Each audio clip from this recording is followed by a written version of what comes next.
السلام علیکم میرے پیارے بھائی دوستو بزرگوں، یہ بیان سنو، اس میں ہم سب کی کامیابی ہے۔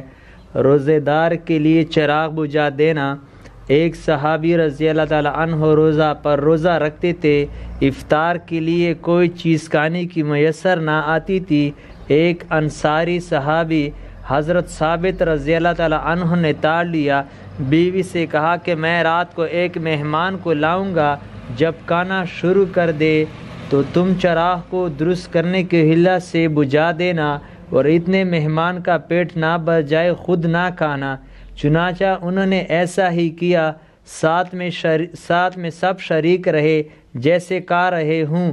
صبح کو حضرت ثابت رضی اللہ تعالی عنہ جب حضور صلی اللہ علیہ وسلم کی مجلس میں حاضر ہوئے تو حضور صلی اللہ علیہ وسلم نے فرمایا کہ رات کا تمہارا اپنے مہمان کے ساتھ برتاؤ حق تعالی شانو کو بہت ہی پسند آیا۔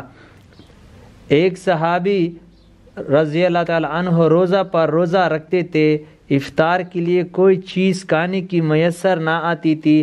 ایک انصاری صحابی حضرت ثابت رضی اللہ تعالی عنہ نے تاڑ لیا، بیوی سے کہا کہ میں رات کو ایک مہمان کو لاؤں گا، جب کھانا شروع کر دے تو تم چراغ کو درست کرنے کے حلہ سے بجھا دینا، اور اتنے مہمان کا پیٹ نہ بھر جائے خود نہ کھانا۔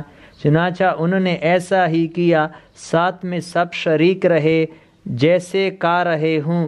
صبح کو حضرت ثابت رضی اللہ تعالی عنہ جب حضور صلی اللہ علیہ وسلم کی مجلس میں حاضر ہوئے تو حضور صلی اللہ علیہ وسلم نے فرمایا کہ رات کا تمہارا اپنے مہمان کے ساتھ کا برتاؤ حق تعالی شانو کو بہت ہی پسند آیا۔